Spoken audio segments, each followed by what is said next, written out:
अहम मुद्दों पर। नगर पालिका परिषद मुगराबाई शाहपुर के अध्यक्ष पद हेतु भाजपा के भावी प्रत्याशी राजीव गुप्ता दाल मिल वाले ने कहा कि क्षेत्र की जनता ने अपना आशीर्वाद देकर चेयरमैन बनाया तो पालिका में विस्तारित ग्रामीणों का चौमुखी विकास कराऊंगा। उत्तर प्रदेश जनपद जौनपुर के नगर पालिका परिषद मुगराबाई शाहपुर अध्यक्ष पद हेतु भाजपा के भावी प्रत्याशी राजीव गुप्ता दाल मिल वाले भारतीय सहारा से बातचीत के दौरान कहा कि भाजपा का वफादार सिपाही होने के नाते मैं पूर्ण विश्वास के साथ बोल रहा हूं कि भाजपा शीर्ष नेतृत्व मुझे नगर पालिका मुगराबाई शाहपुर अध्यक्ष पद के लिए टिकट अवश्य देगी। एक सवाल के जवाब में राजीव गुप्ता ने कहा कि अभी तो भाजपा का प्रचार चल ही नहीं रहा है, यहाँ जो प्रचार कर रहे हैं ये सब दल बदलू हैं। राजीव गुप्ता ने चुनाव को लेकर जमकर तथा कथित लोगों के खिलाफ अपनी भड़ास को निकाला। उन्होंने कहा कि भाजपा शीर्ष नेतृत्व ने मेरे ऊपर भरोसा करके मुझे क्षेत्र की जनता की सेवा करने के लिए टिकट दिया और क्षेत्र की जनता ने अपना आशीर्वाद देकर चेयरमैन बनाया तो नगर के साथ साथ नगर पालिका में विस्तारित उन सभी गांवों का भी पारदर्शिता के साथ चौमुखी विकास कराऊंगा। भारतीय सहारा से बातचीत के दौरान क्या कहा भाजपा के भावी अध्यक्ष पद के प्रत्याशी राजीव गुप्ता ने आप स्वयं सुन लीजिए। पेश है भारतीय सहारा के लिए सर्वेश तिवारी के साथ यशस पांडे की खास रिपोर्ट। नमस्कार, आप देख रहे हैं भारतीय सहारा, जन जन की बुलंद आवाज। मैं हूं यशस पांडे। आज हमारे बीच में बातचीत करने के लिए मौजूद हैं राजीव गुप्ता जी, जिसको दाल मिल वाले के नाम से मशहूर किया गया है। नाम लोग जानते हैं कि दाल मिल वाले राजीव गुप्ता जी हैं। और राजीव गुप्ता भारतीय जनता पार्टी के तमाम पदों पर रहे हैं, समाज सेवी भी हैं। आइए आपसे बात करते हैं कि आगामी जो आ रहा है मुगराबाई शाहपुर नगर पालिका परिषद का चुनाव, उसके लिए अध्यक्ष, आइए आपसे बात करते हैं। राजीव जी, जी स्वागत है आपका भारतीय सहारा में। धन्यवाद सर। राजीव जी, ये बताइए कि काफी लिस्ट भारतीय जनता पार्टी में एक बहुत लंबी लिस्ट बन गई है अध्यक्ष पद के लिए। उस लिस्ट में अपना नाम आप कहां रख रहे हैं? देखिए, जैसे ये नगर पालिका अध्यक्ष पद का चुनाव और सभासद पद का चुनाव है, तो निश्चित तौर पर भीड़ उसमें होती है जिसकी सरकार होती है। लेकिन मैं उस समय का भारतीय जनता पार्टी का कार्यकर्ता हूं जब उत्तर प्रदेश में सरकार नहीं थी, केंद्र में सरकार नहीं थी। तो जिस समय मैंने पार्टी ज्वाइन किया था तो लोग मुझ पर हंस रहे थे कि यह उत्तर प्रदेश जातिगत समीकरण का स्टेट है। लोग सपा की राजनीति कर रहे हैं, बसपा की राजनीति कर रहे हैं और मैं भाजपा की राजनीति कर रहा हूं। लोग मुझ पर हंस रहे थे। लेकिन एक सपना मेरे मन में था कि अगर इस भारत की पृष्ठभूमि, इस भारत का इतिहास अगर कोई लिख सकता है तो वह राजनीतिक पार्टी केवल भारतीय जनता पार्टी है। उसी दिन मेरे मन में संकल्प हुआ, उसी दिन मैंने भारतीय जनता पार्टी स्वीकार किया। सवाल इस बात का चल रहा है कि आगामी जो नगर पालिका का चुनाव है, उसके चुनाव के लिए जो अध्यक्ष पद के प्रत्याशी के रूप में तमाम प्रत्याशी लिस्ट में लंबी लाइन लगाए हुए हैं, उस लिस्ट में नाम आप अपना कहां रख रहे हैं? ऊपर रख रहे हैं, बीच में रख रहे हैं, नीचे रख रहे हैं? चुनाव तो आप लड़ने के लिए तैयार हो गए हैं। देखिए, लिस्ट में अगर नाम नंबर आप पूछना चाहते हैं तो नंबर मेरा 1 नंबर पर है। क्यों? क्योंकि भारतीय जनता पार्टी से अगर सही मायने में देखिए तो मेरा एक आवेदन है, कुछ लोगों का और भी है जो पार्टी के समर्पित कार्यकर्ता हैं, लेकिन इस समय आज के परिवेश में तथा कथित नेता जो अपने आप को क्षेत्र में वोट मांगते हुए, पंपलेट मांगते हुए आप सोशल मीडिया पे नजर आ रहे हैं, वास्तव में भारतीय जनता पार्टी के कार्यकर्ता है ही नहीं। 2012 से 17 की जो समाजवादी पार्टी की सरकार थी उसमें कोई सभासद था, कोई चेयरमैन था। भारतीय जनता पार्टी का तो अभी प्रचार प्रसार नहीं चालू है, दल बदलुओं का प्रचार चल रहा है। तो क्या लग रहा है आप, इसका मतलब आप अभी अपना प्रचार नहीं कर रहे हैं? आप क्या चुनाव लड़ेंगे नहीं लड़ेंगे, ये बता दीजिए दर्शक। मैं भारतीय जनता पार्टी का एक समर्पित कार्यकर्ता हूं, इसका बयान मेरा पृष्ठभूमि करता है।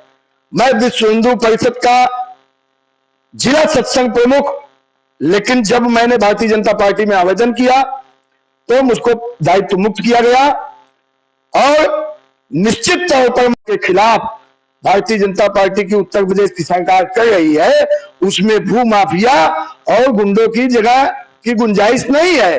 इसलिए मैं अपने बायोडाटा को, अपने दावेदारी को प्रथम मान रहा हूं कि मैं मुझको पार्टी जो है अवसर अवश्य देगी।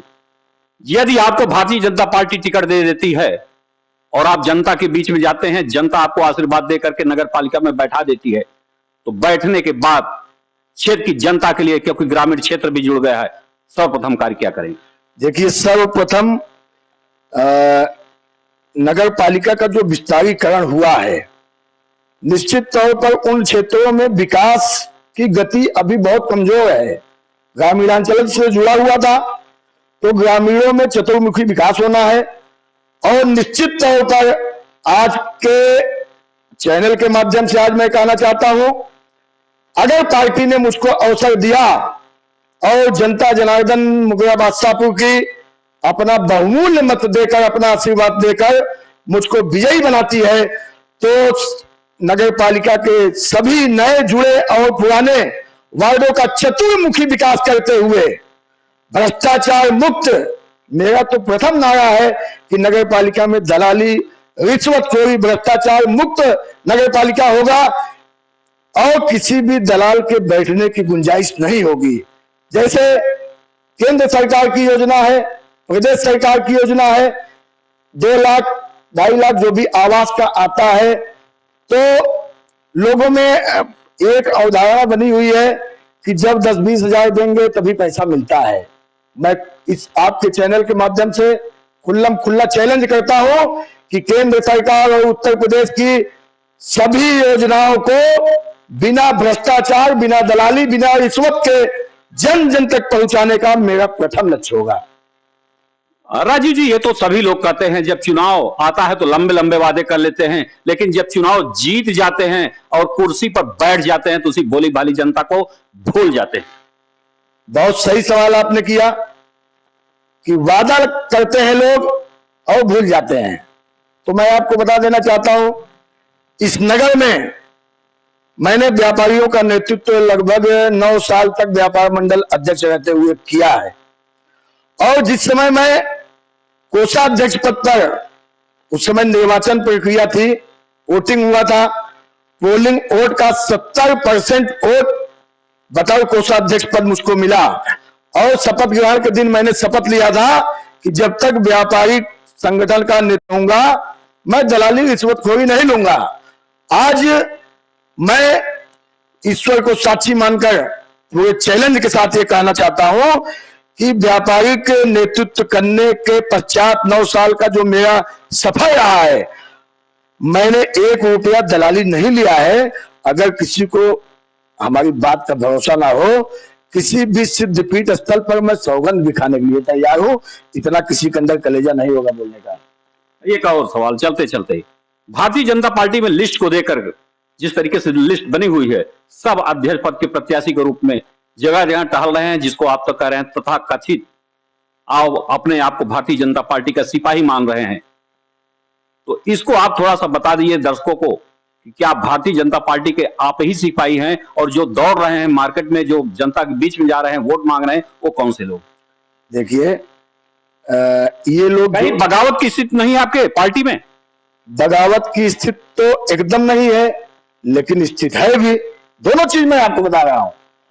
जो लोग विधानसभा में भीतर घात किए हैं, उनको मुगरा की जनता कतई स्वीकार नहीं करेगी। विधानसभा के चुनाव में कौन से चूहे के बिल में घुसे थे ये तथा कथित भारतीय जनता पार्टी के नेता?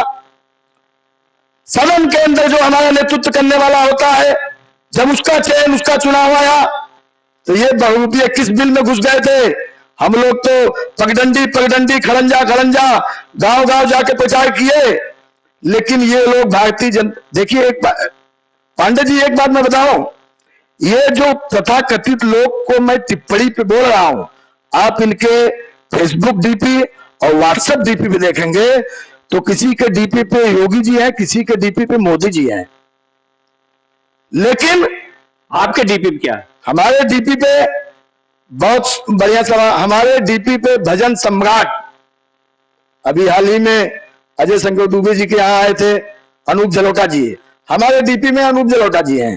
तो अगर उनके डीपी में भारतीय जनता पार्टी के प्रदेश के मुखिया मुख्यमंत्री योगी आदित्यनाथ जी हैं, किसी के डीपी में देश के प्रधानमंत्री नरेंद्र मोदी जी हैं, इसमें आपत्ति आपको क्या है? आपत्ति नहीं है, मुझको खुशी है, लेकिन प्रदेश का नेतृत्व करता इतना अच्छा, इतना वफादार, इतना कर्मठ मुख्यमंत्री योगी आदित्यनाथ जी का डीपी लगाकर अगर आपने साइकिल पर सवारी की तो आपने योगी आदित्यनाथ जी के सीने में चाकू भोंकने का काम किया। जो प्रधानमंत्री जी के डीपी लगाया है, अगर भारतीय जनता पार्टी के प्रत्याशी के साथ आपने भीतरघात का काम किया तो आपने योगी जी के सीने में खंजर भोंकने का काम किया। मुझको तकलीफ इस बात का है, मैं तो भारतीय जनता पार्टी के छोटे से छोटे कार्यकर्ता को देवतुल्य मानता हूं कि विश्व की सबसे बड़ी पार्टी का एक व्यक्ति सच्चा सिपाही तो है। आप पगडंडी की बात कर रहे हैं, विधानसभा की बात कर रहे हैं, कहीं ऐसी स्थिति तो नहीं देखने को मिल रही है कि विधानसभा वाली स्थिति नगर पालिका के चुनाव में भी हो जाए? देखिए, जब दागी चेहरे को पार्टी प्रत्याशी बनाएगी तो जनता का मूड है, विकास बाधित है, लोगों को पीड़ा है कि हमारा विधायक चुनाव आया है, दगाबाज को अगर पार्टी ने टिकट दिया तो मतदाता दगाबाज को कतई स्वीकार नहीं करेगी। पगडंडी की जहां बात आप कर रहे हैं कि पगडंडी विधानसभा में हम गए, वहां पर पगडंडियों में घूमे, मेड़ में घूमे, खेत में घूमे, खलिहान में घूमे, लेकिन राजीव दालमिल साहब आप कहां भूल रहे हैं? चुनाव लड़ने आप भी जा रहे हैं, आपको तो और पगडंडियों में जाना पड़ेगा। पगडंडी में जाने से दिक्कत नहीं है, तकलीफ इस बात की है जब लोकसभा विधानसभा का चुनाव आता है तो अपने ही पार्टी में जो अपने आप को कहता है मैं भारतीय जनता पार्टी का सिपाही हूं, भारतीय जनता पार्टी का कार्यकर्ता हूं, तो ऐसी कौन सी स्थिति पैदा हो जाती है कि आप भीतरघात करने के लिए भी बस हो जाते हैं। मैं एक अपने आप को छोटा सा कार्यकर्ता मानता हूं, मैं प्रदेश नेतृत्व को स्वीकार करूंगा, मैं जिला नेतृत्व को स्वीकार करूंगा, मैं राष्ट्रीय कोर कमेटी को स्वीकार करूंगा। जिस पर वह मोहर लगाएगी, हमको हमारी नैतिक जिम्मेदारी है कि हम सिंबल देखें, चुनाव निशान कमल देखें। भारतीय जनता पार्टी का जो सिपाही होता है वह सिंबल देखता है, व्यक्ति नहीं देखता है। यानी भारतीय जनता पार्टी की चाहे किसी को अपना सिंबल देकर, कमल का निशान देकर के चुनाव लड़ाती है, आप उसके साथ रहेंगे, चाहे आप हो चाहे कोई और। देखिए, विधानसभा चुनाव में, लोकसभा चुनाव में पार्टी का सिंबल पूरी जनता देखती है। लोग उस समय भूल जाते हैं, जात के नाम पे, बिरादरी के नाम पे। घुमाइए मत राजीव जी, घुमाइए मत। नगर पालिका की बात हो रही है। आपने अभी कहा कि अगर नगर पालिका में भारतीय जनता पार्टी का सिंबल लेकर के जिसको भारतीय जनता पार्टी उतारती है, हम लोग उसके साथ में रहेंगे। बिल्कुल, 2017 में अभी इतिहास रहा है, हमने भी 2017 में टिकट मांगा था, आरक्षण नहीं आया था, सीट ओबीसी में गई। की स्थिति बताइए, आज की सामान्य सीट हो गई है, ऐसी स्थिति में अगर भारतीय जनता पार्टी चाहे राजीव दालमिल को उतारती है, चाहे अन्य किसी को उतारती है, क्या आप साथ रहेंगे? देखिए, मुझको टिकट मिलेगा तो मैं चुनाव लड़ूंगा। भारतीय जनता पार्टी ने, अगर शीर्ष नेतृत्व ने भारतीय जनता पार्टी के किसी भी कर्मठ ईमानदार व्यक्ति को प्रत्याशी बनाया तो मैं निश्चित तौर पर भारतीय जनता पार्टी के साथ रहूंगा। दर्शक देख रहे हैं, कोई संदेश दे दीजिए। संदेश यही है कि इस नगर को भ्रष्टाचार मुक्त, गुंडा मुक्त, किसी गरीब का जमीन कब्जा ना हो, किसी का मकान कब्जा ना हो। आइए हम सब मिलकर एक ईमानदार छवि के अध्यक्ष का चुनाव करें। ऐसी मनोधारणा सबके अंदर होनी चाहिए, क्योंकि जब एक चतुर्मुखी विकास करने वाला, एक ईमानदार नेतृत्व करने वाला व्यक्ति नगर पालिका में बैठेगा तो निश्चित तौर पर नगर पालिका विकास करेगा। भारतीय सहारा से बात करने के लिए आपका बहुत बहुत धन्यवाद। धन्यवाद सर। आपका चहेता चैनल भारत सरकार की डिजिटल मीडिया आचार संहिता 2021 के अंतर्गत FCDN का सदस्य है। हम अपनी खबरों में FCDN की कोड ऑफ इथिक्स का पालन करते हैं। FCDN का सदस्य होना ही खबरों की प्रामाणिकता है।